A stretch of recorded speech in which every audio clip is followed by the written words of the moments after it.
Boa tarde. Eu não sei se vocês estão nem eu, mas eu estou com frio. Vocês estão com frio, não? Eu resolvi deitar um pouquinho antes de vir, congelei, estou numa tremedeira, falei para minha esposa, falei para o Wilson, eles me olharam assim, pensando, é rujo? Estou com muito frio. Mas vamos nos esquentar juntos aqui com a mensagem dessa tarde. E agora, então, já indo, não posso dizer para o fim porque a vida continua, né? Mas pelo menos chegando até o estágio atual, daquilo que Deus tem feito. E eu quero ir numa progressão com vocês. E eu queria que você abrisse a Bíblia, lá no Evangelho de João. No Evangelho de João, no capítulo 15.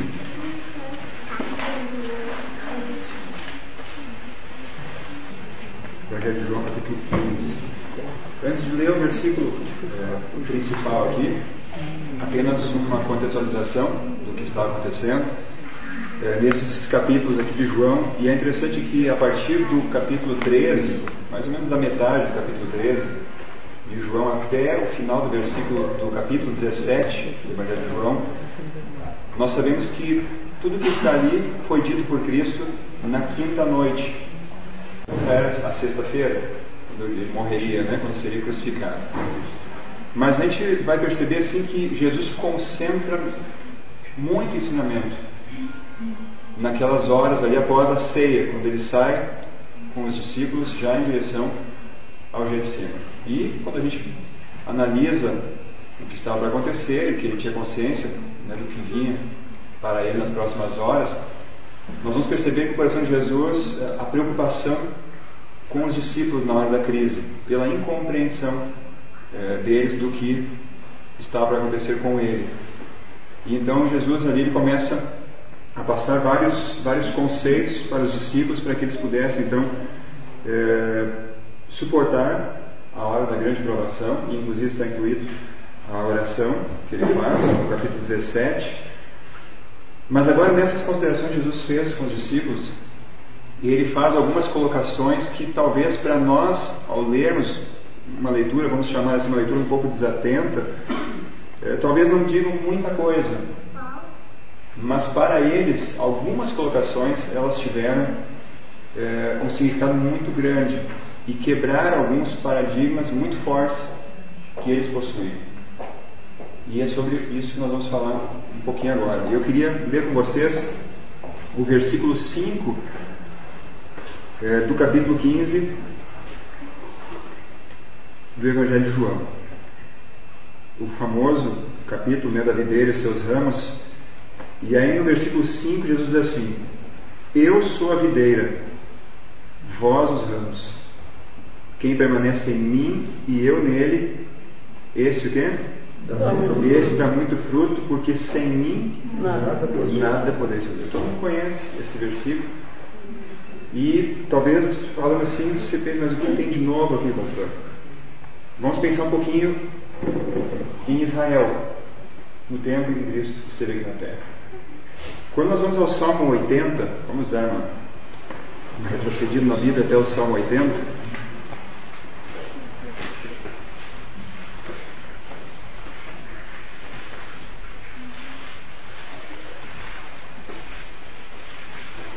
Salmo 80, a partir do versículo 8, eu vou ler só o versículo 8, mas depois é uma sequência ali, mas o que nos importa é o verso 8 do Salmo 80, diz assim: Trouxeste uma videira do Egito, expulsaste as nações, e o quê? E a plantaste.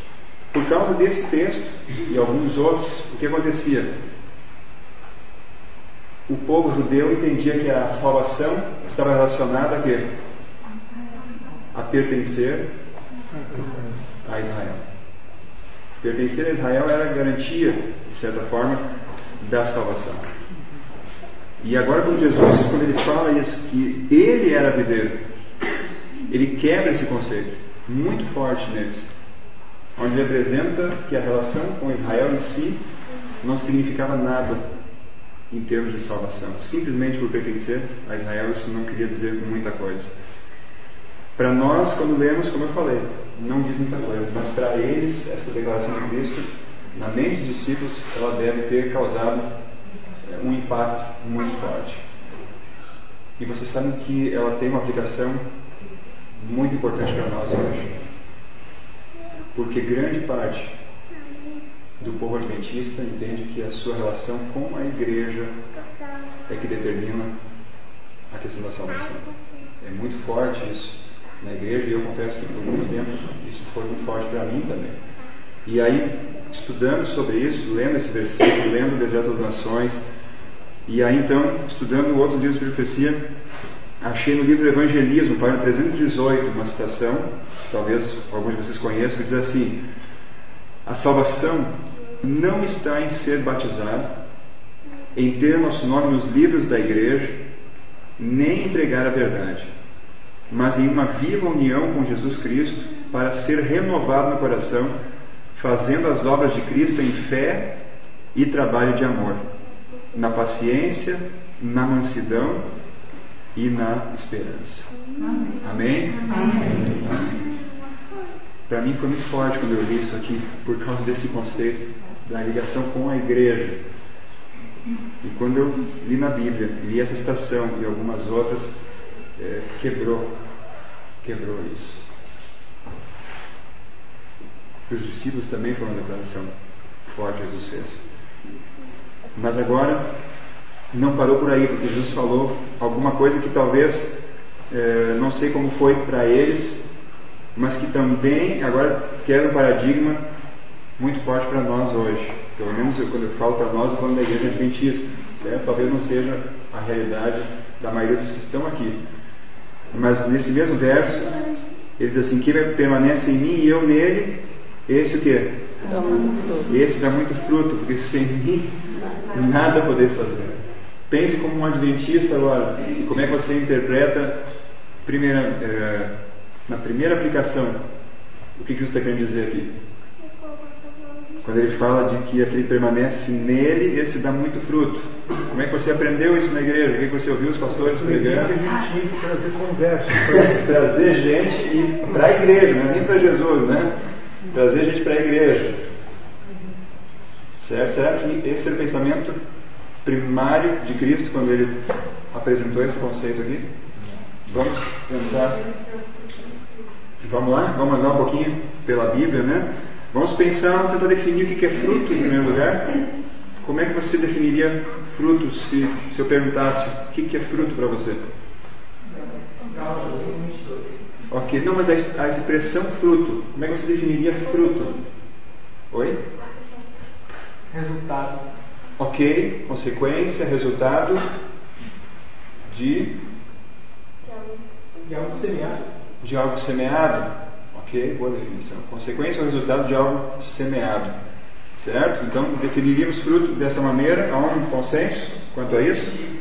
Fruto é o fim natural de alguma coisa. O fruto é o crescimento, é o fim natural do crescimento. Ok. Sim, bem. Falando da parte de agronomia, fruto Sim. que vem da flor. Ok. Passa pelo ovário, Sim. da flor e vem o fruto. Isso aqui é a definição de fruto do ponto de vista da agronomia, é algo que vem da flor. Ok. Então, uma berinjela é fruto. Ok. Tá? Uma beterraba não é fruto. Ok. Aqui na agronomia, como ele disse, né? E aí no aspecto espiritual, agora nós estamos nos dirigindo, mas é importante ampliarmos, né? Em todos os sentidos. Dá para repetir, Estela, como é que ficou O fruto seria o resultado natural. Ok. De um processo. De um processo, ok. Então vamos a João capítulo 3. João capítulo 3.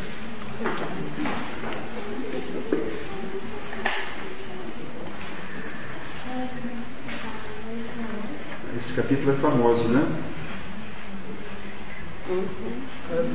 Esse capítulo é famoso. Conversa com Nico, né? Conversa com Nico. Nicodemos, líder do povo, significa. Todo mundo conhece a história. Tantas vezes eu ouvia sermões, principalmente em batismos, né? Dessa mensagem, desse diálogo. E aqui nós temos então, no versículo 3, até o 7, eu vou ler, você pode acompanhar aí, aonde diz assim: a isso respondeu Jesus: em verdade te digo, que se alguém não nascer de novo, não pode ver o reino de Deus. Perguntou-lhe Nicodemos: como pode um homem nascer sendo velho? Pode porventura voltar ao ventre materno e nascer segunda vez? Respondeu Jesus: em verdade te digo, quem não nascer da água e do Espírito não pode entrar no reino de Deus. O que é nascido da carne é carne, e o que é nascido do Espírito é Espírito. Não te admires de eu te dizer: importa-vos nascer de novo. Interessante que para a igreja é muito simples o nascer da água, muito bem compreendido, mas o nascer do Espírito, esse é o grande desafio, né? O grande desafio para o entendimento desse assunto. Agora vamos a Romanos, capítulo 8, onde então o apóstolo Paulo, com muita propriedade, ele vai nos dando mais luz sobre o assunto. Romanos capítulo 8,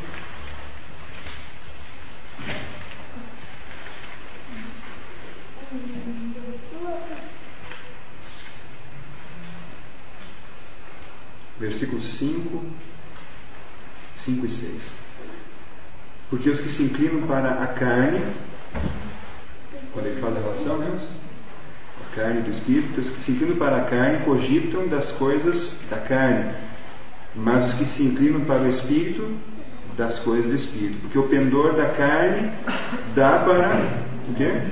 Para a morte, mas o do Espírito para a vida e para a paz. Então, Jesus e o apóstolo Paulo, eles falam sobre a questão do pendor da carne e do Espírito. E agora, alguém já mencionou aí, não sei se viu meus encostos, mas a Bíblia define muito bem as características precisamente do pendor da carne, que dá para a morte, e do Espírito, que dá para a vida e para a paz. E aí agora nós vamos chegar lá então em Gálatas capítulo 5. Vamos lá? Gálatas capítulo 5,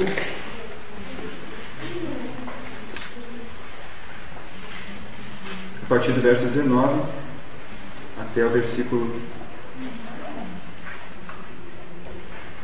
23, e aí vamos entender plenamente o primeiro pensamento que Cristo ele falou, que aquele que permanece nele, esse dá muito fruto. Então, verso 19, capítulo 5 de Gálatas: ora, as obras da carne são conhecidas e são prostituição, impureza, sensualidade, idolatria, feitiçarias, inimizades, disputas, ciúmes, iras, discórdias, dissensões, facções, invejas, bebedices, glutonarias e coisas semelhantes a estas, a respeito das quais eu vos declaro, como já outrora vos preveni, que não herdarão o reino de Deus os que tais coisas praticam. Mas agora então, verso 22, que realmente nos interessa: mas o fruto do Espírito, vamos ler juntos aí? É amor, alegria, paz, longanimidade, benignidade, bondade, fé, mansidão e domínio próprio. Contra essas coisas não há lei. Amém? Então, quem permanece nele, a sua vida vai ser abundante de quê? A vida de quem permanece realmente nele vai ser cheia desses atributos e dessas virtudes aqui. Isso que Jesus tinha em mente quando falou sobre permanecer nele e dar muito fruto. Era uma vida como a dele. Porque simplesmente quando lemos o fruto do Espírito, nós estamos lendo o que foi a vida de Cristo. Tudo aquilo que transbordava da sua vida. Agora eu pergunto: o fato de alcançar pessoas para o Evangelho verdadeiro, está errado? E poderíamos excluir do que Jesus afirmou, de que o que permanece nele, esse dá muito fruto? Poderíamos excluir o fato de também trazer pessoas para ele? Não, e a Bíblia confirma isso. Nós vamos agora a Isaías, capítulo 53.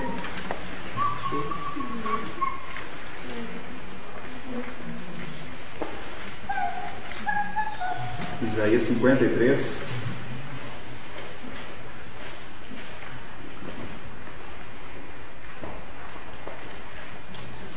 versículo 11. Isaías 53, verso 11. Falando sobre o próprio Cristo e a sua obra, diz assim: Ele verá o quê? O fruto do penoso trabalho de sua alma e ficará satisfeito. Eu pergunto, qual vai ser o fruto que Deus vai ver do seu penoso trabalho? Os salvos. As pessoas serão alcançadas. E eu pergunto a vocês, o que atraía as pessoas a Cristo no seu ministério aqui na terra? O que fazia com que as multidões estivessem sempre comprimindo Ele, estivessem sempre procurando estar onde sabiam que Ele estaria, passando pela cidade, pessoas saindo de todos os lados? Fruto que Ele produzia. Porque nunca ninguém era rejeitado, nunca ninguém era repelido, ele nunca estava sobrecarregado demais para atender as pessoas. Por quê? Porque estava cheio do amor, cheio do Espírito de Deus, cheio do fruto do Espírito. Era como um imã, e as pessoas vinham porque todos eram bem recebidos, todos eram bem-vindos, sempre tinha algo a dar para todos aqueles que iam em busca dele. E agora então, aquela citação que eu li antes do livro Evangelista, 42:18, a última frase dela, eu completo agora, diz assim: toda alma unida a Cristo será um missionário vivo para todos os que a rodeiam. Amém, gente? Amém. Amém. Deixa eu agora entrar na última parte. Falei para vocês da faculdade, curso de teologia. Eu estava concluindo então o curso de teologia, 4º ano. Falei para vocês de que infelizmente eu mordi uma isca do inimigo, aonde deixei entrar na minha mente expectativas que eu não conseguia enxergar, que não vinham de Deus. Eu achava que era de Deus, mas infelizmente não era. Ocupei uma função de destaque na faculdade, só que isso produziu em mim, fortaleceu muito mais esse senso, né, de justiça própria, de capacidade de fazer as coisas, de ser alguém especial, e isso trouxe para mim alguns privilégios.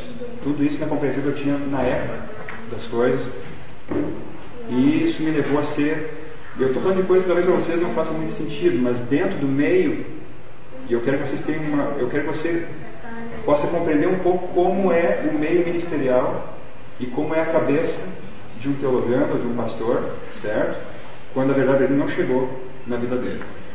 Então, é muito competitivo, infelizmente, ok? Muita vaidade, certo? Conversava agora há pouco com alguns amigos, o meu amigo, o baixinho, ali, né? Nós conversamos, ele me contava um fato que talvez quando você vê isso você não entende, mas ele contava de um batismo, um grande batismo que teve em algum lugar, eu acho São Paulo, né? E aí haviam vários tanques batismais, e cada tanque um pastor estaria batizando os candidatos do seu distrito. E aí ele conta que tinha um pastor que estava ali com uns 3 ou 4 candidatos, e os outros colegas, um tinha 7 candidatos, o outro 8 e tal, e ele olhou e o coração dele não suportou, que ele tinha menos. E disse que ele saiu do tanque quando teve tempo, foi no meio do povo, e aí chegou para um lá que nunca tinha feito nenhum estudo bíblico e disse: olha, né, não quer aceitar Jesus, você pode se batizar, e aquela conversa, né, e persuadiu a pessoa e mais alguns outros a virem e serem batizados naquele momento. Por quê? Os sentimentos não querem ficar para trás dos outros. É muito forte isso. E o que aconteceu é que eu acabei sendo, junto com um outro colega, o primeiro a ser chamado da turma, e havia uma grande expectativa de quem seria, pensem bem, quem seria o primeiro a ser chamado ao ministério da turma. Eu lembro de nós estávamos em sala de aula, e esse meu colega, que foi colega de campo até um ano e pouco atrás, ele foi até a central telefônica da faculdade, e lá chegavam as cartas para todos os estudantes, professores e funcionários da escola. E ele foi para lá durante a aula, e eu sentava bem na janela, e de repente eu vi que ele vinha correndo desatinado daquela direção para a sala de aula com um papel na mão, 2 papéis, né? 2 envelopes. E ele vinha, acho que ele nunca correu tão rápido na vida dele, né? E ele entrou ofegante na sala e disse, chegou o chamado, o meu e do Bruno. E aí a turma, né? Bateu palma para aquela festa, né? E aí abrimos, estava ali o convite para trabalharmos, no caso, no Rio Grande do Sul. Só que, infelizmente, né? Aí começa aquela coisa toda, primeiro ser chamado, e se utilizando até de textos da Bíblia, né? Lembra-te de mim quando entrar no teu reino, coisas desse tipo, né? Ou seja, quando você ocupar uma posição de influência, me chama para trabalhar com você, coisas assim. E uma outra coisa assim, que eu me determinei muito na faculdade foi de estudar muito, tirar boas notas, porque eu dizia para minha esposa assim, que às vezes eu estudava tanto e estava tão preocupado com a questão do curso que acabava esquecendo que eu era casado, que tinha uma esposa para cuidar. E quando a gente quer justificar uma coisa, a gente arranha tudo na desculpa, né? E quando ela vinha me falar sobre isso, eu dizia assim, eu existo, eu estou aqui, você é casado. Aí eu dizia, não, mas quando eu estudo assim, eu estou pensando em ti, para arranjar um bom chamado, para te proporcionar uma vida decente, pensa bem, né? E você está sendo movido somente pensando em si, né? Pensando em ser bem visto, em ser admirado. E com tudo isso, o que aconteceu? Foi chegando no final do ano, e eu imaginava assim, daqui a alguns dias eu sabia todas as datas, quando ia ter reunião da associação, quando eles iam definir a questão do quadro distrital do próximo ano, aonde então eu já seria inserido em algum distrito da associação para o qual eu tinha sido chamado, e estava na expectativa. Só que vocês já perceberam como essa cabeça era, né? E então, devido a todo o contexto de faculdade, todo o desempenho, entre aspas, e somando-se, e eu vou falar para vocês que para você entender como as coisas elas estão distorcidas na cabeça da gente. A minha esposa, ela é prima irmã do pastor Ayrton Keller, que é o atual presidente da divisão. Ele entregou meu certificado de formatura. E o fato de ter esse parentesco e de ter a recomendação dele, isso significava muito. E tudo isso criava uma expectativa em mim de que alguma coisa muito importante aconteceria no meu trabalho. Vocês estão conseguindo entender? Só que aconteceu, passou a formatura, eu liguei para a associação para saber aonde eu ia trabalhar. E aí então o pastor Milton Souza, já falecido, foi diretor do Sistema Adventista de Comunicação alguns anos atrás. Não sei se alguém conhece ele era do Rio Grande do Sul, ele era secretário do campo na época. E aí eu falei, eu estou me formando que nem a ele, o nome é assim, sabe? E ele, deixa eu dar uma olhadinha aqui, olhar aqui o distrito, deixa eu ver, e aí demorou um pouquinho e eu parecia que eu ia estourar uma úlcera, né? Uma expectativa, né? Que ele ia dizer, mas eu imaginando assim, alguma coisa, Porto Alegre, Caxias do Sul, cidades, né? Grandes igrejas. E aí disse assim, pastor, vai para Gramado, falou assim. E eu silenciei. O pessoal de Gramado está me olhando, mas o que ele vai falar agora? Tem gente de lá aqui, tem que cuidar. E eu fico pensando assim, eles me ouvindo agora, e eu fico pensando assim, quem pecaram no meu coração? Eu já pedi perdão a Deus por muita coisa. Você sabe o que representa? O que representava quando ele disse Gramado? Aí você pensa, puxa, que legal a cidade, uma das mais lindas do Brasil, que privilégio. Minha esposa viu assim, vê quando a cabeça não está envenenada, né? Minha esposa me solta, que vai morar em Gramado. Só que Gramado era o menor distrito da associação. Era o menor distrito. Eu sabia que eram tudo igrejinhas pequenas. Eu sabia que o lugar era duro, malemoado, teimoso, nem eu. E outra coisa, eu sabia que era o único distrito que tinha a casa pastoral no fundo da igreja. Eu já sabia disso, né? Conhecia bastante do campo lá. E eu pensei, não acredito que estão fazendo isso comigo. Porque o senso de grandeza própria, eu pensava assim, eu vou morar no fundo de uma igreja. E eu já sabia que a casinha, porque um colega meu tinha feito o evangelho para aquela região, João Marson, vocês chegaram a conhecer ele. E ele, quando soube, Ele disse assim, tem uma casinha, mas está bem judiada a casinha. E eu pensei, puxa vida, morar em Gramado, numa casinha, e no fundo da igreja, eu imaginava os irmãos dia e noite batendo, pastor, me ajuda, socorro. E tudo isso assim, naquela fração de minuto veio à minha mente, e eu fiquei arrasado. E eu desliguei o telefone, fui falar para a Luciana, ela na hora achou. E nós estávamos com a minha família no hotel, aproveitando os últimos dias na Bahia antes de voltar para o Rio Grande do Sul, e eu perdi até a fome com aquela notícia, porque para mim foi o fim. Eu pensei, mas o que é isso? Por que foi isso? Onde é que eles estão com a cabeça de me botar em Gramado? Aí, para completar, quando eu chego no Rio Grande do Sul, eu vou até a associação conversar com o meu presidente, que agora é o atual presidente da União Sul Brasileira, o professor Martin Lopes. E aí ele me recebeu bem, pastor Bruno, que bom você está aqui, olha, a gente está muito feliz que você vai lá para Gramado, e eu quero te dizer o seguinte, o discípulo lá está em pé de guerra. E nós estamos quase aposentando antes da hora, o pastor estava lá, porque a situação ela é incontrolável. E aí eu fiquei olhando ainda mais isso, né? A igreja estava completamente dividida. Olha, uma situação assim. E aí quando nós chegamos a Gramado, chegamos com a mudança lá, o primeiro irmão que eu encontrei, o irmão Delmar. E aí ele estava cortando a grama da igreja e ele me olhou, tu que é o novo pastor? Eu disse, sou, irmão. Te agarra com Deus que a coisa que E aí, que terrorismo.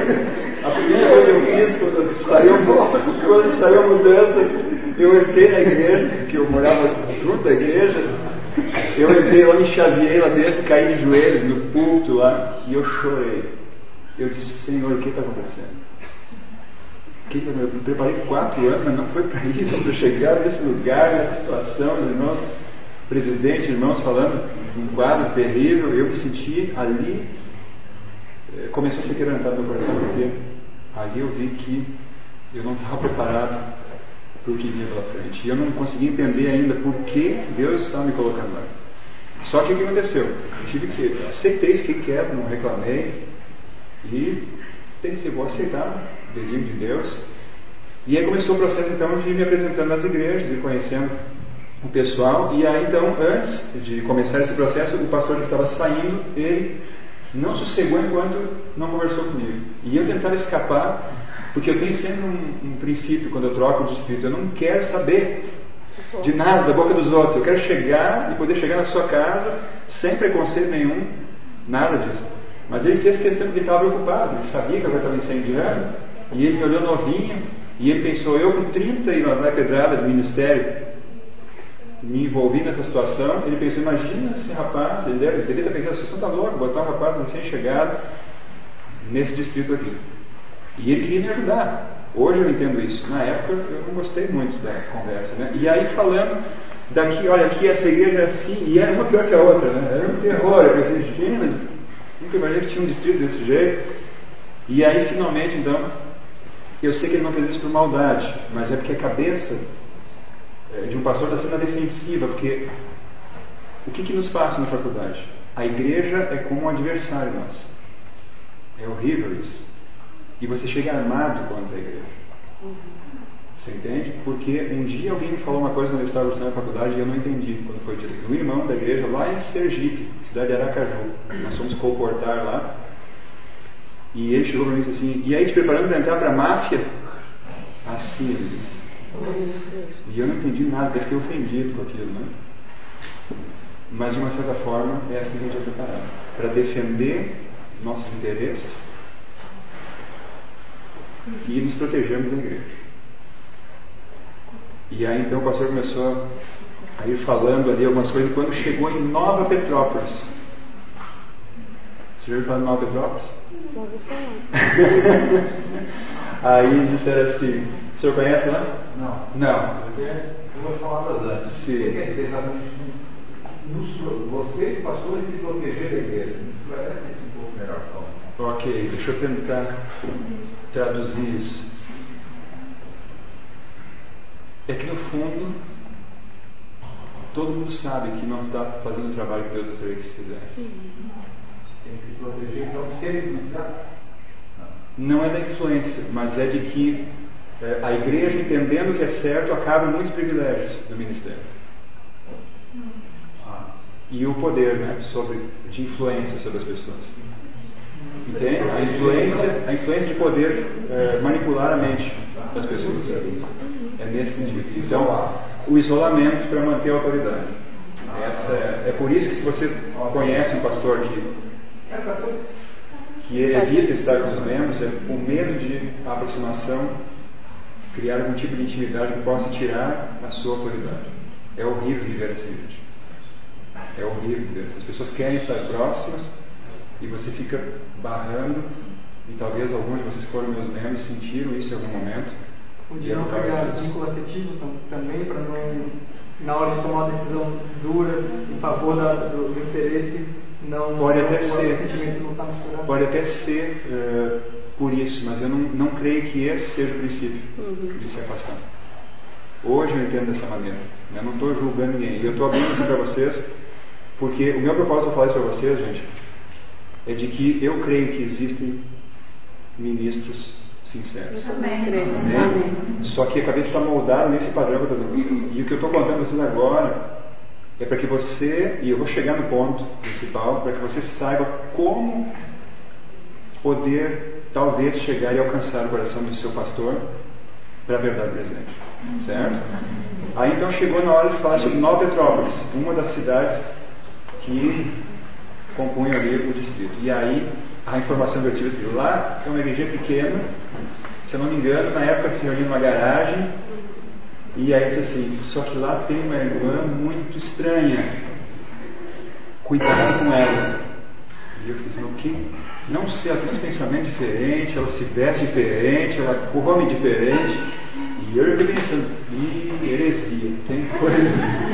E eu já fui me armando mais e mais, né? Eu quase puxei ali.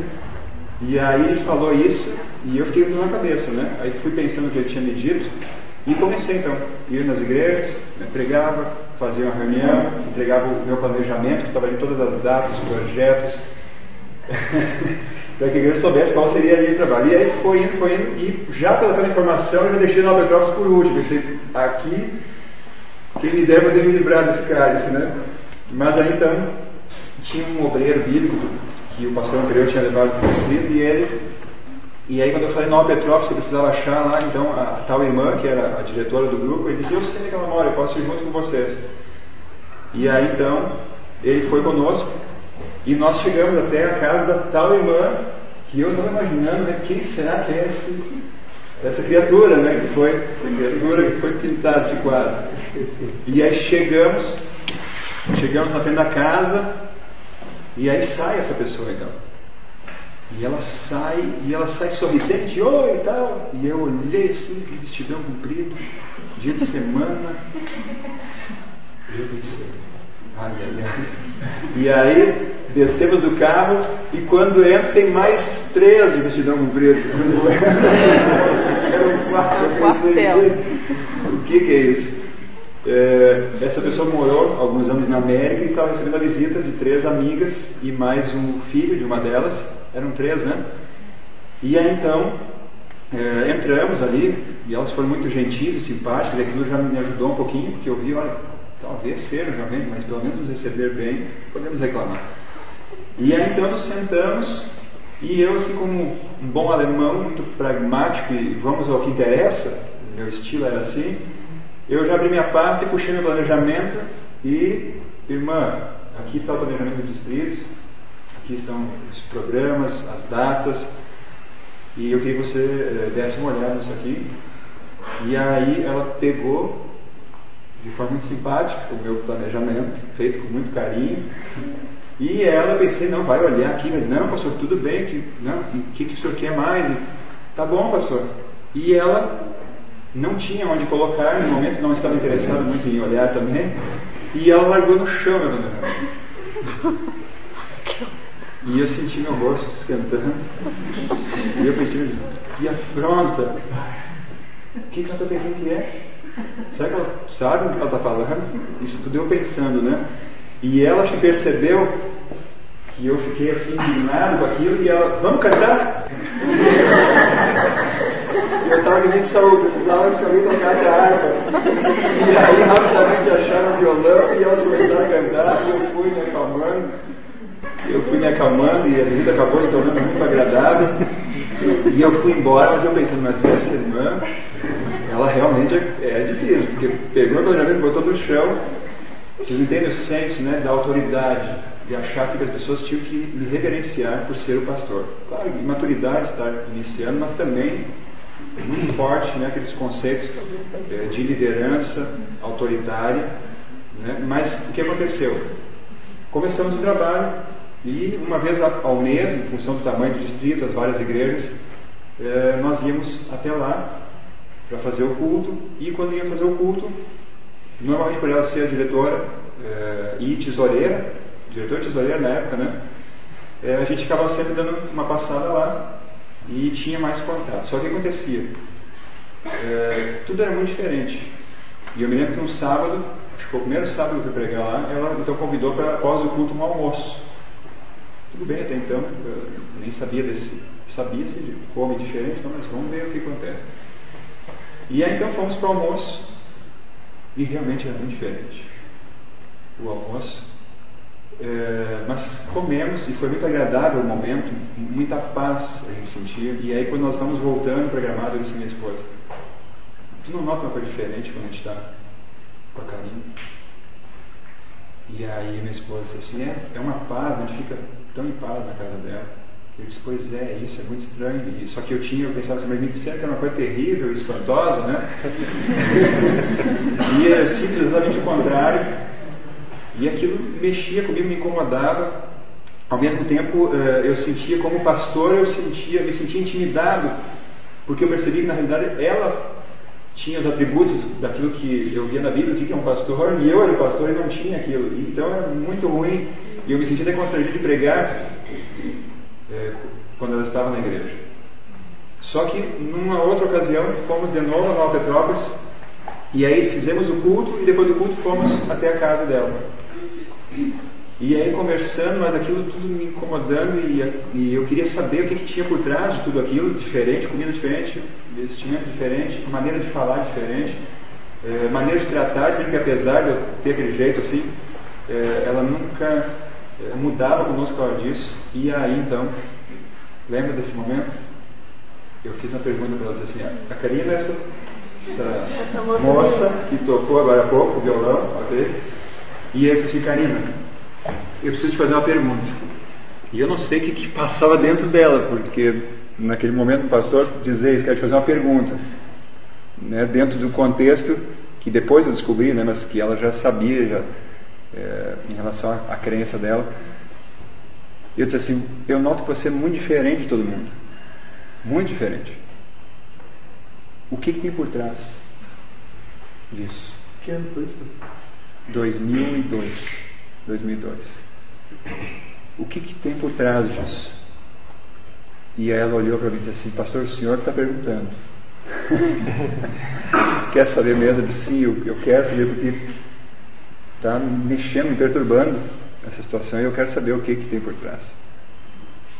E Deus deu a ela, naquele momento, eu posso dizer, eu acho, coragem. E ela começou a abrir a Bíblia e começou a falar da humanidade de Cristo. E ela foi falando e eu fui entrando em desespero. Por quê? Porque era contrário ao que eu tinha aprendido na faculdade. Eu me lembro do dia que eu cheguei da aula em casa de Cristologia, e cheguei em casa e disse para minha esposa assim: não é nada como a gente pensa, Jesus não era como a gente. E a minha esposa: como assim? Não, Jesus não... natureza de Adão antes da queda. E ela não aceitou aquilo. E eu disse: não, mas na aula o professor fulano falou aquela coisa, né? O professor falou, assunto encerrado, né? E ela nunca se conformou, mas guardou para ela. E eu me deixei ser moldado pela cabeça da faculdade. E agora eu estou ali, uma pessoa falando diferente daquilo, membro falando, e eu percebendo que eu não tinha a menor condição de tentar defender aquilo que eu tinha aprendido na faculdade, que era a posição da igreja. E até porque à medida que ela ia falando, aquilo ia tocando meu coração, e eu ia vendo que tinha base na Bíblia. E eu tentei até dar uma contra-argumentada, e ela logo, foi mais ou menos que nem com a irmã Ruth sobre o sábado. E aí logo, com alguns textos da Bíblia, botou por terra aquilo que eu pensava. E aí, gente, eu sei que abriu assim, né? Abriu a minha cabeça, só que eu comecei a me ver numa situação onde eu, começando o ministério, me deparava com esse quadro e falava muito alto para mim, mais do que argumentos. O maior argumento é que quando eu olhava para a vida daqueles que ensinavam aquilo que até então eu cria por causa da faculdade, era uma vida sem frutos do Espírito. E na vida dela eu via o fruto do Espírito. Amém. E aquilo ali mexeu demais comigo. E eu saí perturbado daquela visita. E eu cheguei em casa, e no outro dia eu acordei cedo, e eu peguei todos os meus livros que eu precisei, e comecei a estudar, e lia, e comecei a entrar em desespero, porque os textos eles me mostravam que estava correto. E eu pensei, o que eu vou fazer agora? Eu estou começando o ministério, e de repente eu vou estar com um pensamento diferente do pensamento da igreja. E eu já comecei a imaginar o que ia acontecer. E eu comecei a pensar, porque sendo verdade isso, se eu viver que nem ela, a igreja me engole. Eu pensava, porque se eu fosse manso e humilde diante de uma comissão onde os membros quase se pulavam no pescoço um do outro, eu fiquei desesperado. E eu tentava achar alguma coisa que me desse pelo menos um argumento para entender que ela estava errada. Mas eu não conseguia encontrar nada que me desse sustentação para isso. Eu estava querendo fugir daquilo, mas Deus estava em busca de mim. E quanto mais eu tentava abafar, mais forte era a convicção de que ela estava certa. Eu tentei me isolar um pouco, e aí eu comecei a ficar mais, vamos dizer assim, incomodado, né, com a presença, com a existência até dessa pessoa. Só que aí aconteceu um fato importante. A Karina marcou um seminário de estilo de vida saudável, onde tem a parte espiritual e a parte prática. E aí então ela me pediu ajuda para divulgar. E ela chegou com uma folha como essa aqui, né, com as informações, e deu: pastor, pode colocar nas igrejas para mim, do seminário. Aí eu olhei aquela folhinha, tudo tão simples, mas irmã, com essa folhinha aqui, não vai ninguém nesse seminário. Porque eu sei aquela mania de grandeza, né, e achava que tinha que fazer. Não, pastor, só coloca isso para mim nas igrejas. E eu disse, mas tem certeza? Não, só. Pensei, mas não vai ninguém isso aqui. Só que para minha surpresa, a primeira pessoa que quis se inscrever foi a minha esposa. A primeira pessoa que olhou para a folhinha e achou maravilhosa a folhinha foi a minha esposa. E eu disse assim, então é o seguinte, você vai, mas vai você, porque a princípio ela queria ir junto comigo. Eu disse, não, vai você, porque eu não vou me envolver nisso, mas eu também não vou bloquear, porque se isso é de Deus, eu não quero estar trabalhando contra Deus. E aí o que aconteceu? Minha esposa começou a ir, não vou dar todos os detalhes, que a hora vai passando, né? Pode dar os detalhes. E aí então, o que acontecia? Por favor. Ela foi, era domingo à tarde e terças e quintas à noite. E aí o que acontecia? Ela ia, chegava às 11 e pouco da noite, e eu já estava me recolhendo, ou até recolhido, dormindo, e ela chegava muito entusiasmo, uma alegria, a fisionomia dela mudou, o olho brilhava, ela queria me contar 3 horas de seminário, e eu ali, e eu dizia, não, amanhã, e aí não dava para ela acordar, a primeira justificativa começava a contar. E eu querendo abafar aquilo, mas eu vi que ela estava muito feliz, que estava tocando muito o coração dela, e ela prontamente começou a querer praticar o que ela estava aprendendo. Só que quando ela começou a querer praticar, eu vi que toda a minha vida estava tudo errado. Eu falava, não, vou comer tal coisa, não, isso aqui, eu vou comer isso aqui e tal, isso aqui não é bom para isso, e sabe que o Espírito está escrito assim? Não, mas não pode ser. E eu era uma formiga para açúcar, né? E por isso que eu tinha um temperamento tão maravilhoso, né? E aí, então, eu ia assim vendo que tudo chocava, né, com a minha disposição natural do que eu gostava de fazer e comer. E eu disse, não, então vou fazer o seguinte, tu quer praticar isso que tu está aprendendo? Segue, mas me deixa quieto. Me deixa seguir como eu penso. Só que acontecia, eu via que ela estava seguindo o que ela estava aprendendo e estava feliz. E eu era um poço de felicidade. Eu nunca tinha um motivo para sorrir, eu estava sempre preocupado, sempre carregado, tudo era um problema, tudo era difícil, nos meus relacionamentos, dificuldade de lidar com as pessoas, de aceitar, de me aproximar, e eu via ela renascendo de verdade. E aí o que aconteceu? Em algum momento ela ia comer e disse, tá, deixa eu provar esse negócio. Deixa eu ver se isso é bom mesmo. E eu fui vendo o que Deus estava fazendo na vida dela e percebi que eu podia até não querer, mas que era melhor do que eu sabia, eu não podia negar. Só que o que aconteceu? Eu fiquei durante 2 anos nesse distrito e eu fiquei então com essa política assim, não vou bloquear, porque eu tinha uma convicção, alguma coisa me falava que era de Deus, eu não queria ir contra, mas eu pensava assim, daqui a pouco eu vou ser transferido e eu vou embora e nunca mais eu vejo Karina na minha frente. E aí eu vou para onde eu for e lá chega desse negócio. E veio a mudança de distrito. E Karina, eu nunca falei isso, mas me perdoa aquele dia da despedida lá. Ela foi na nossa casa e eu fui muito frio. Muito frio. Porque eu queria me livrar dela. Porque era um espinho na minha carne. Porque eu sonhava em crescer. E ela vivia para morrer pro eu e exaltar Cristo. Amém, glória a Deus. Glória a Deus.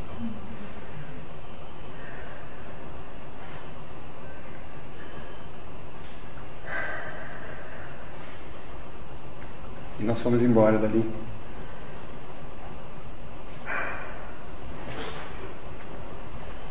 E eu me atirei no trabalho. E a minha vida virou uma desgraça. Meu casamento afundou. A minha esposa era uma conveniência. Não estava suportando. E depois de 2 anos de muita infelicidade, nós resolvemos começar a mudar algumas coisas. Mudamos de onde nós estamos morando. E para vocês verem como algumas coisas estão mal resolvidas, que nós, quando mudamos para Taquara, a Jerusalém do Rio Grande do Sul, né, ali uma cidade de 50 mil habitantes com quase 4 mil adventistas, e para eu ir no banco eu não gastava menos de 1 hora, porque eu encontrava um irmão depois do outro e cada um queria conversar na rua, muita gente da igreja. E quando nós chegamos lá, por causa daquele complexo, ter morado 2 anos no fundo da igreja, aquilo estava engasgado, eu fui e aluguei um apartamento, um duplex, prédio, um dos melhores prédios da cidade, achando que aquilo agora sim eu era um pastor de verdade, né? E aí o pessoal, depois que eu descobri que o pessoal via muito, né? Porque eu tinha um carro lá em Gramado, e o pessoal dizia, como é que o pastor cabe dentro daquele carrinho, né? E aí quando eu cheguei na Taquara, eu peguei um carro grande, né? Olha os valores, né? Mas infeliz. E a minha esposa, graças a Deus, e Deus trabalhando na vida dela, ela queria uma vida mais simples. E ela dizia, eu não sou feliz aqui. Não sou feliz nessa realidade. Os membros iam na nossa casa, aí viam, lá tinha hidromassagem, uma banheirona. Pensa bem, gente. Hoje eu fico pensando o que era na cabeça dos membros, na casa do servo de Deus, que deve ser um exemplo de humildade. E as pessoas viam nós morando naquilo. Que coisa. Eu não sei como deve ser um membro quando vê isso. E a minha esposa pediu, ela disse assim, vamos morar numa casa, ter um pátio. Queria praticar alguns princípios, ter uma hortinha, uma grama, uma coisa mais simples num bairro. E gente, que luta era para mim aquilo. Mas aí então, eu via que aquilo era muito importante. E eu pensava, realmente do jeito que estava muito pesado, né? O nosso casamento, eu via assim, que não tinha mais ambiente. E eu pensei, bom, vou dar essa alegria para ela. E aí então começamos a procurar, e a alegria dela procurando aquela tal de casinha. E aí quando a gente ia nas imobiliárias, eu vi uma casa um pouco melhor. Opa, gostei. Não, mas não adianta, vamos trocar 6 meia dúzia, casa de 3 banheiros, não sei o que, sala disso, sala daquilo. Não adianta, eu ficava na porta. Aí fomos para uma casinha simples, num bairro. Moravam muitos membros naquele bairro.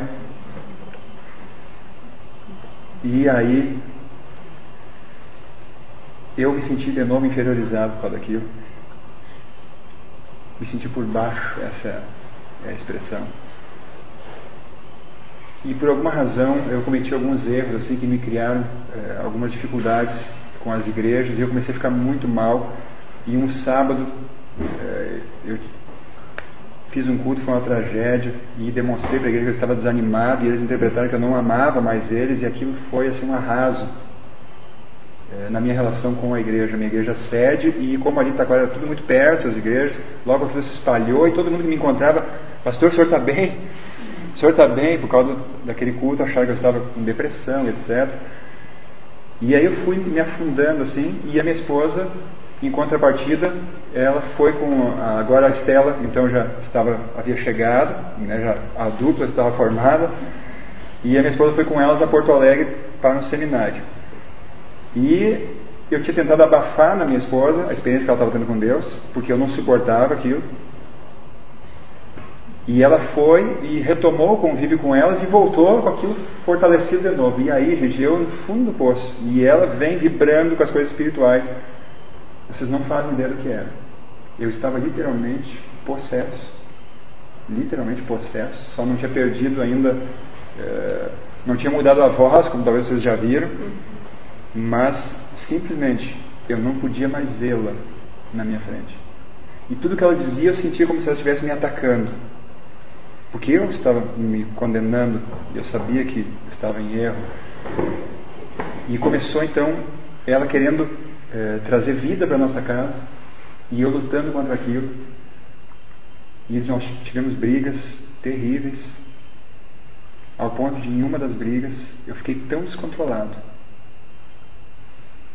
que eu peguei uma cadeira e eu levantei os braços para andar com a cadeira nela, e na hora que eu fui baixar, ela orou alto e meus braços travaram, e eu não consegui baixar a cadeira, para vocês terem uma ideia do estado que eu estava.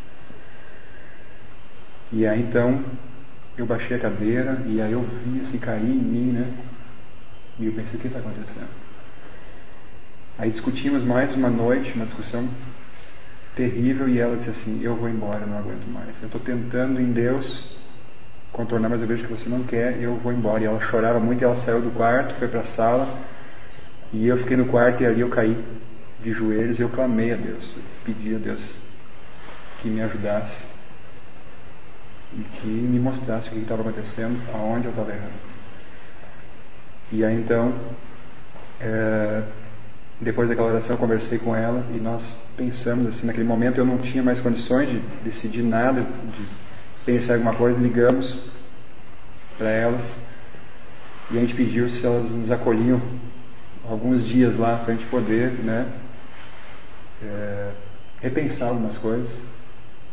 E elas disseram prontamente, nós poderíamos ir. Fomos então até Nova Petrópolis, e lá ficamos. E aí então eu disse assim que eu ia sair do ministério. Eu disse assim: eu preciso sair, porque nesse meio que eu estou, com a influência que eu recebo, eu não consigo assimilar isso que a Luciana quer viver, não entra na minha cabeça, é muito forte a influência do ministério, da igreja, da deturpação que há, né, na figura do pastor. Só que eu disse assim: só que se eu fizer isso, a minha família não vai se conformar, porque para os meus pais era tudo para eles ter um filho pastor. E eu sabia que se eu saísse do ministério, eu não tinha patrimônio, não tinha nada, eu simplesmente estaria na rua da amargura, sem ter para onde correr. E quando eu falei isso para elas, elas disseram uma das coisas mais lindas que eu já ouvi na minha existência. Elas disseram assim: pastor, onde comem 2, comem 4. Talvez falando para você, você não sabe o que significa, mas naquele momento aquilo foi muito para mim. Foi muito bom ouvir aquilo. Onde comem 2, comem 4. Ou seja, se acontecer alguma coisa, ficar desamparado, vocês têm onde morar e têm onde comer. E aquilo me deu assim descanso de ver que eu podia me lançar nos braços de Deus, que nós não ficaríamos desamparados.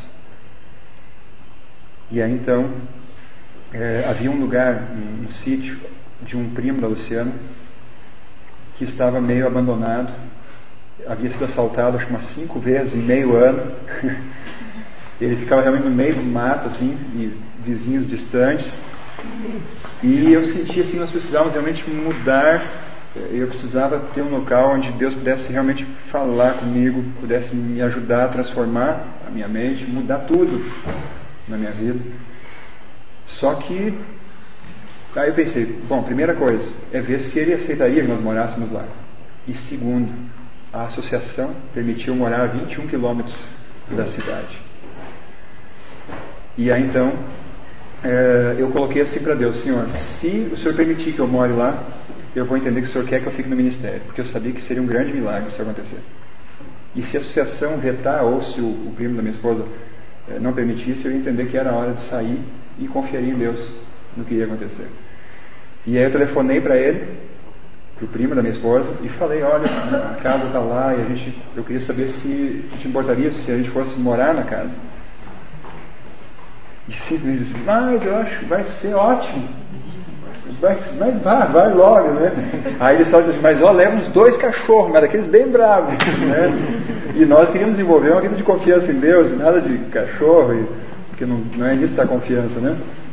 E aí então a minha irmã mais velha estava na nossa casa naquele dia, e ela estava assim, vendo o que estava acontecendo. A gente abriu a situação para ela estava muito temerosa, eu vi que o coração dela estava apertado, e ela ficou na expectativa. E quando eu cheguei, disse: a primeira etapa está vencida, porque ele disse que se der tudo certo a gente pode ir para lá. E eu vi que ela saiu para a rua assim, como quem diz assim: gente, o que vai dar isso? O medo, né? O medo. Minha família tem assim pegado algumas coisas. E agora vinha a segunda etapa. Eu tinha que ir na associação pedir. E aí eu preparei tudo, fiz o contrário que a Bíblia ensina, né? Preparei o discurso, não deveria, né? E pensei: vou procurar o presidente, vou abrir para ele, e se ele disser não dá, então tira a credencial, entrego e acabou, né? Chegando na associação, eu já subindo até o 3º andar, onde era a sala do presidente. No 2º andar, o tesoureiro da associação vem ao nosso encontro: e aí, pastor, e minha esposa Arjuna, como é que vocês estão e tal, e o que vieram fazer aqui?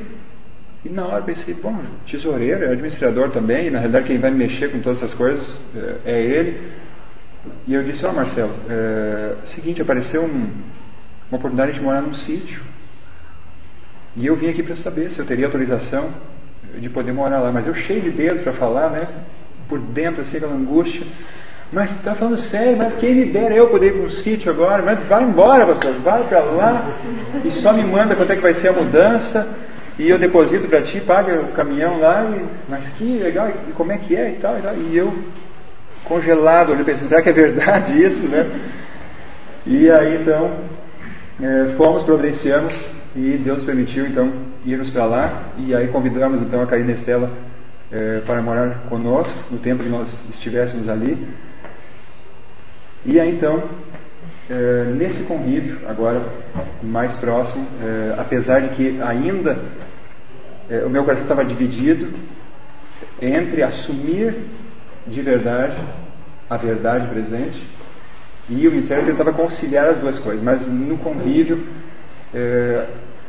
a gente foi vendo muita coisa, né, na vida, nas conversas, nos estudos, e aquilo foi fortalecendo algumas coisas que ainda eu tinha muita dificuldade de poder assumir e assimilar, mas eu ainda tentava conciliar as duas coisas, e eu não tinha perdido totalmente de vista ainda a questão de um ministério de êxito, mesmo que em algum momento eu tenha pensado em abandonar, mas aquilo ainda estava vivo dentro de mim. Aí depois de 1 ano e 3 meses morando juntos, aí veio a minha transferência, depois de 4 anos em Taquara, aonde então eu fui transferido para uma igreja em Porto Alegre, na capital, nas barbas da associação, a igreja da associação. Todos os departamentais, administradores, funcionários, todos membros dessa igreja. É claro que soou como uma grande promoção, porque era uma igreja de quase 1000 membros, pelo menos na lista, né? Não tinha tudo isso na prática. E aí aquela coisa, né? Todos os colegas: hein, agora sim, pastor da igreja tal. E aquilo, né? Aquela luta, eu pensando: não posso valorizar isso aí. E aí fomos para lá. Fomos determinados, a mesmo em Porto Alegre, uma coisa humanamente impossível, continuar morando em sítio, porque nós tínhamos consciência da importância disso, para Deus poder trabalhar na nossa vida. E Durante 2 meses, ficamos como inquilinos na casa da Vanessa, que é cunhada da minha esposa, e eles moram em Porto Alegre. E eu indo trabalhar no outro extremo da cidade, parando no apartamento deles e orando a Deus para que conseguisse um sítio para nós. E numa noite, quando eu não me sentia bem de estar de favor na casa dos outros, de estranho do trabalho, por ter que atravessar essa parte movimentada da cidade para ir até a igreja, eu clamei a Deus, disse: Senhor, abre as portas para nós em relação a essa questão de morar. Se a gente tem a revelação de que esse é o ideal, de podermos morar, retirar, ir trabalhar então na cidade. E orei um longo tempo aquela noite. E aí, ao acordar de manhã, eu estava ali fazendo minha higiene pessoal, meu celular tocou, e uma irmã que estava assim, eu até achei que nem estava ouvindo a conversa, uma visita que fizemos, escutou quando nós falávamos que estavam procurando sítio, e ela conversou com um colega dela numa cidade vizinha a Porto Alegre, e ele tinha então um sítio, e ela falou com ele, ele disse que tinha interesse em alugar para nós. E aí então nos ligou falando, nós fomos olhar, as condições eram precárias, mas precárias mesmo, mas era no meio do mato, uma cabaninha que só tinha o banheiro e uma peça. A madeira, como é que é o nome? Costaneira, eu acho, alguma coisa assim, uma madeira bem rústica assim, uma coisinha rústica, tinha pátio, era um gramado meio seco em volta assim, mas era fora da cidade. Oi? Um alojamento. E aí nós olhamos para aquilo pensando, só de estar no sossego, ar puro, ali, tá bom. E aí fomos com a nossa mudança para lá e ficamos ali. Só que estávamos felizes no nosso ranchinho até chover. Quando choveu era mais seguro ficar na rua do que dentro do rancho. Era cachoeiras vindo do telhado, e nós levantando as coisas, aquele desespero de água, e a água ficou dessa altura dentro de casa, e a água caindo, e eu ligando para o dono, eu disse: olha amigo, tem como ficar nessa casa aqui, não? Porque ele queria que a gente fizesse o contrato logo, e nós não entendíamos por que aquela pressão, né? E ainda bem que Deus não permitiu que a gente assinasse antes da chuva, porque senão ia ter que ficar 1 ano lá ou pagar a multa, né? E aí então a gente viu que não tinha como ficar lá, e ele não tinha recursos para fazer os reparos.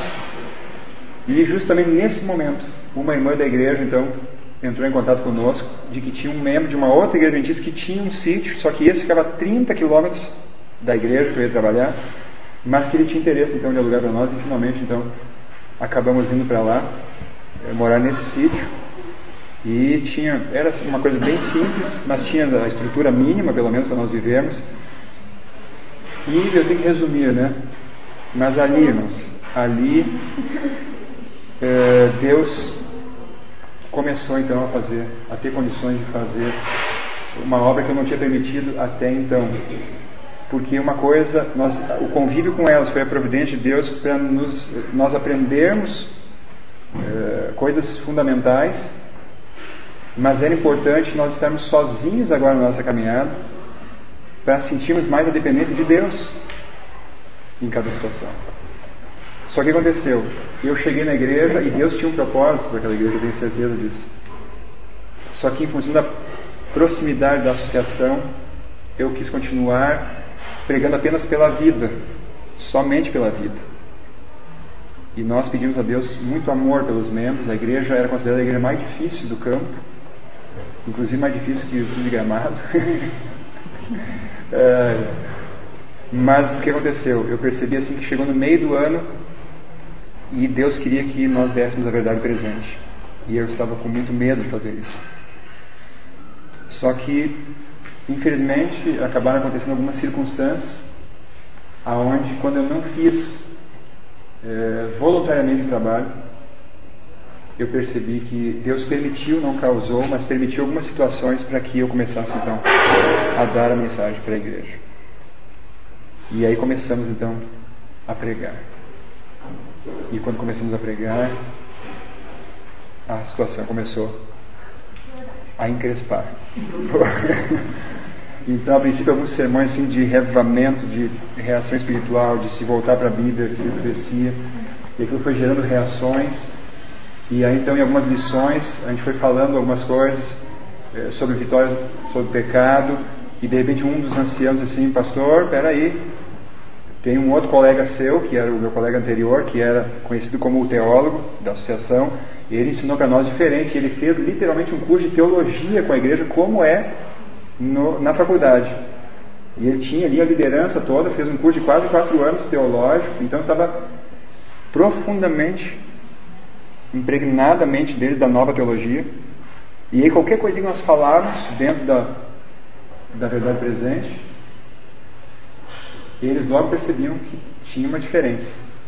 E eles questionavam, e eles iam falando. E nós não sabíamos a que pé está, mas nós começamos a perceber assim, um distanciamento. Nós começamos a ver conversinhas aqui e ali. Algumas pessoas começaram a ir congregar em outras igrejas e que já não estavam mais frequentando ali. Mas a gente não tinha ideia de como as coisas estavam. E eu então, até então, não tinha passado por um grande desapontamento.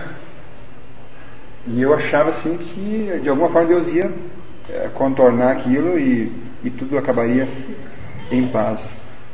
Só que a coisa foi se intensificando, mas a gente foi percebendo assim que Deus mandava avançar. E pela graça dele, a gente foi dando as mensagens. É claro que não abri tudo para a igreja. Claramente, a minha esposa fez o seminário que ela tinha feito algum tempo atrás com a igreja. E aquilo tudo foi muito diferente, e a gente via assim, o grau de dificuldade, ele vai aumentando, e quando chega numa capital onde a cabeça das pessoas é muito secularizada, onde a vida espiritual das pessoas ela é quase zero, na grande maioria dos membros, era tudo muito difícil assim, para ser assimilado. Mas o que aconteceu foi que em um sábado eu fiz um sermão falando sobre a humanidade de Cristo. Mas o que eu fiz? Eu simplesmente li os textos de Hebreus, Filipenses capítulo 2, e fui lendo e usei uma ilustração do pastor Mark Finley, que ele usa nos seus evangelismos, e ali eu não imaginava o que ia dar, pois os meus anciãos, eles levaram para o presidente e disseram assim: esse pastor ele deve ser pós-baptistariano porque pregou um sermão assim, assim, assim, e sorrateiramente ele está introduzindo essa mensagem na nossa igreja. E aí então o que aconteceu foi que junto com isso lá em Taquara, em Gramado, começaram a fazer um rastreamento e foram armando ciladas e foram chegando algumas pessoas num jovem de uma outra cidade, e aí chegaram e descobriram que ele era pós-baptistariano, e aí descobriram que ele tinha estudado com elas e elas tinham morado conosco. E aí então fechou o cerco, né?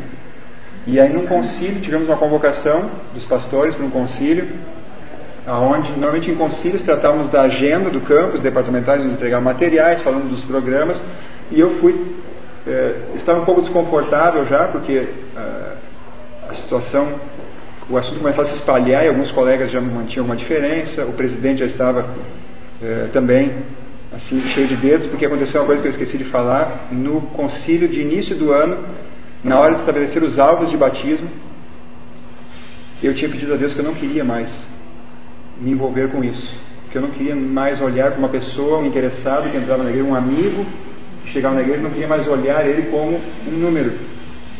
E eu pedi a Deus que eu não queria mais ter alvo de batismo. E no concílio, como é que funciona, para você entender? Tem um momento que o presidente chama um por um dos pastores e pergunta: qual vai ser o seu alvo esse ano?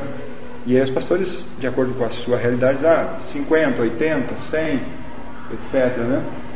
E aí era por ordem alfabética os distritos. O meu era bairro Camaquã, letra B, era logo em seguida. Teve um antes de mim e logo já vi o meu distrito. E começou a me dar um mal-estar, uma luta interior, quando eu senti assim que ia se aproximando daquele momento, e eu clamando: Deus, Senhor, me ajude, me dê força, não me deixe ser um covarde agora. Só que eu estava confuso, porque na minha mente vinha uma impressão de chamar o presidente ao lado de fora e falar com ele em particular. Mas eu achei que aquilo seria um ato de covardia da minha parte, naquele momento. E eu pensei: não, eu não posso fazer isso. Só que quando chegou o momento que ele chamou: Pastor Bruno, bairro Camaquã, qual vai ser o alvo? E aí eu disse assim, pastor, eu vou dar o meu melhor. Vou fazer o meu máximo para alcançar pessoas, mas eu não vou botar alvo de batismo. E quando eu falei isso, ele se desconcertou, e meus colegas, alguns olharam, outros baixaram a cabeça, e ele começou a argumentar: mas o que é isso, pastor? O que está acontecendo? Aí eu disse: pastor, eu não quero mais trabalhar assim, e eu não quero mais usar as pessoas para minha conveniência e para alcançar os meus objetivos. E aquilo gerou um mal-estar muito grande, E aí quis discutir o assunto ali na hora, e eu pedi para ele, pastor, depois a gente conversa sobre isso, pode ser? Então, aí olhou para os outros, o pessoal fez um sinal assim como que dizendo, vamos, deixa assim agora, segue em frente. E aí ele seguiu com os outros, mas ficou um clima bem pesado. E aí então, quando terminou a reunião, eu ia tentando sair de fininho, pastor Bruno, fica mais um pouco. E aí, gente, ele chegou, tentou me tratar como se eu estivesse com algum problema, assim, né? E eu fui explicando para ele, não fazia sentido. Ele disse, como? Você vai querer mudar um sistema que ocorre no mundo inteiro trabalha assim, você vai querer mudar isso agora? E eu disse, pastor, eu não quero mudar nada, eu estou só tomando uma decisão pessoal. E aí ele disse assim, eu vou te dar até amanhã para você me dar o alvo. E aí ele disse, pode ir. E eu saí dali, chegou até amanhã, e eu parecia que via o meu presidente em cada canto. E eu pedi a Deus, Senhor, não me deixe encontrar esse homem, porque eu não sei o que eu vou fazer. E o dia foi passando, e 1 hora, era lá no IAP, no Paraná, o concílio, 1 hora de longe, pastor Bruno, pelo assim. E eu tentava fugir, né? Mas passou o dia e eu não dei o alvo. E aí na viagem eu via que ele me olhava assim, que ele estava desconfortável no ônibus. E aí quando chegamos então de volta a Porto Alegre, eles fizeram uma reunião, a administração, me chamaram, e ali pela primeira vez eu senti o que é ser oprimido, ameaçado e perseguido, tratado até como um endemoniado, onde ele chegou a dizer assim para mim, em nome de Jesus, desiste disso, tu está te destruindo, ele falou assim. E eu fiquei em silêncio, tomei a posição de simplesmente não ficar argumentando, que eu vi que e eles tentando me persuadir a voltar atrás, e aí até que ele me ameaçou e disse assim, eu vou ter que te demitir, eu não tenho outra escolha. E aí naquele momento então Deus me deu as palavras, e eu disse para ele, olha pastor, se Deus não tiver nenhum propósito na sua vida no ministério, o senhor vai me demitir sim, não tenho dúvida disso, mas se ainda houver um propósito, o senhor não vai me tirar. E eu falei aquilo, e aí então saí dali. E aí então veio o tal concílio que eu falei para vocês, aquela convocação, e eu imaginava que seria um concílio como qualquer outro, só que fizemos ali a devoção, a oração, e aí o presidente apresentou o pastor, aquele teólogo, disse, nós convidamos aqui o pastor tal, e ele vai agora nos apresentar um tema, porque precisamos estar vacinados, que esse problema está invadindo algumas de nossas igrejas. Ele vai falar um pouco sobre a natureza humana de Cristo. E aí então, durante 2 horas, eu achei que eu não ia aguentar. O erro sendo apresentado, os meus colegas dizendo amém, o presidente apoiando, e as verdades mais lindas que Deus deixou para a sua igreja sendo botadas todas por terra.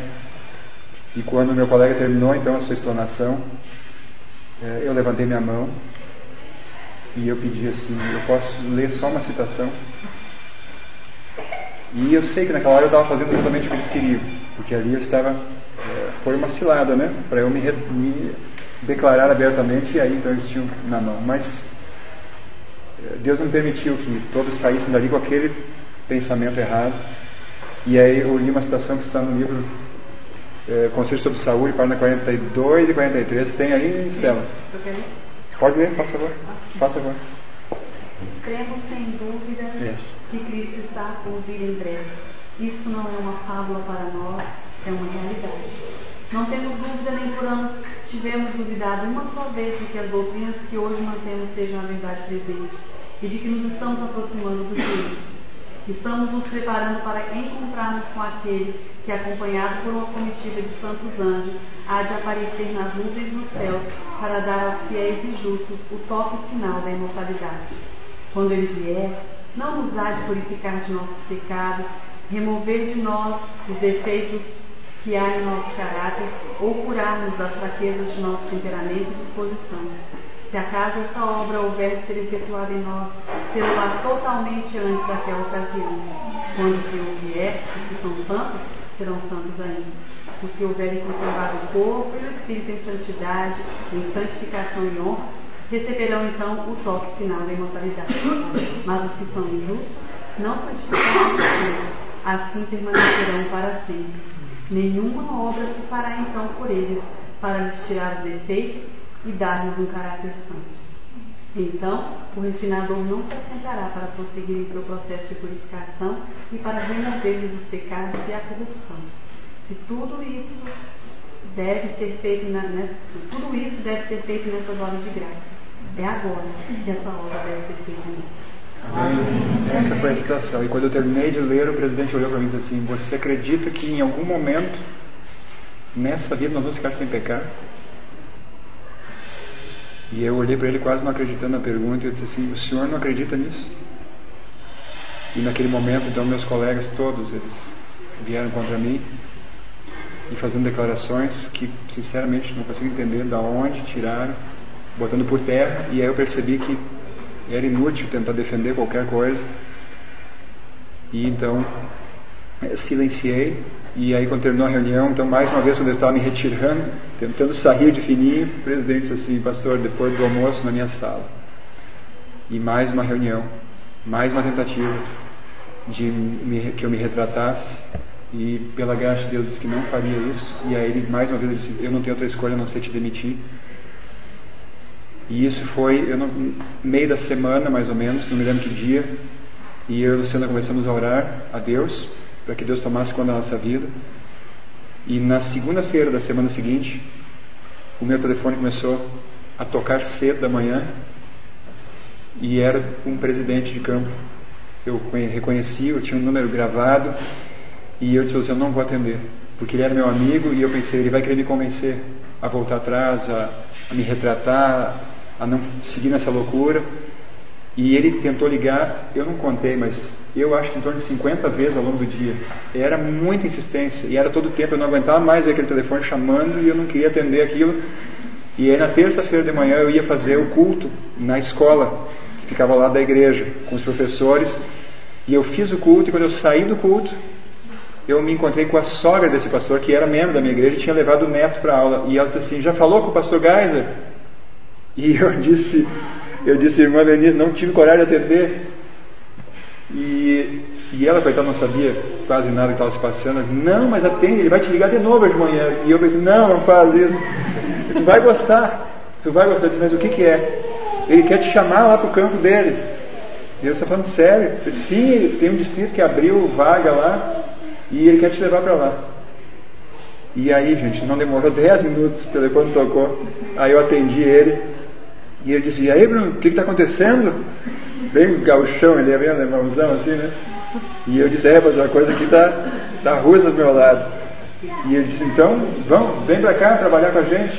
E eu disse: eu tenho certeza. Eu disse assim para ele: o senhor está levando uma verdadeira bomba para o seu campo aí. E aí, então, ele começou a fazer algumas perguntas, e eu disse assim para ele: pastor,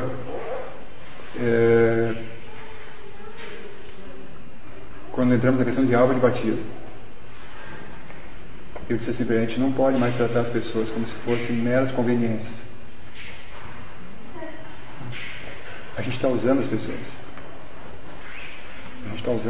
E eu não quero mais fazer isso. E ele chorou no telefone. Ele chorou e disse: tem muita coisa errada na igreja, mas não tem como a gente mudar tudo. E eu disse assim: pastor, eu até vou, mas eu quero que o senhor saiba, eu creio assim, e pela graça de Deus quero trabalhar assim. Aí eu tenho outros detalhes que eu não posso mais contar, o tempo não permite. Mas de qualquer maneira, então, aí nós pedimos, eu realmente ia conversar com a Luciana, eu estava sozinho, ia ver ela só à noite. Eu disse: eu preciso orar sobre isso e conversar com a minha esposa. E eles: então, hoje à noite me dá uma resposta, seja a hora que for. Eu cheguei em casa, comentei com a Luciana, nós oramos e nós entregamos a Deus da seguinte maneira: que se o chamado chegasse nas nossas mãos, tinha que passar pela união, e lá podia trancar. O meu atual presidente poderia, então, o ex-presidente poderia de alguma forma influenciar para que eu não saísse, para ele poder me demitir. Mas oramos, e no outro dia, em torno de 2 da tarde, chegou a confirmação do chamado. E aí então ele disse: olha, sábado eu quero você aqui. Sábado eu quero você aqui. E agora, resumindo, Deus nos levou para Carazinho.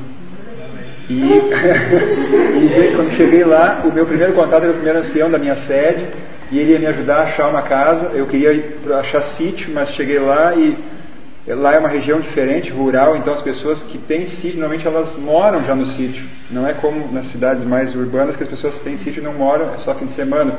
Então é muito difícil conseguir sítio lá. Mas Deus nos providenciou uma casa que é uma bênção, porque tem servido para fazer os seminários, para acolher as pessoas quando vão lá nos visitar. Se você quiser ir lá, alguns já passaram alguns dias lá, né, Vanessa? E a primeira informação que eu tive da igreja, quando eu cheguei, o meu ancião quis dar assim, um parecer, e ele achando que ia me dar um problema, ele disse: pastor, aqui a igreja tem uma irmã que gosta muito da reforma de saúde. E eu disse: amém. E ele se assustou, assim, porque para eles ela era um problema. Ela estava sendo massacrada, perseguida, porque ela realmente pregava, na luz que ela tinha, a mensagem de saúde, e pessoas estavam ali já praticando aquilo que ela estava passando, e o inimigo estava irado. E logo nós conhecemos ela, uma bênção, uma irmã que recebe uma coragem de Deus para iniciar o trabalho, para dar abertura.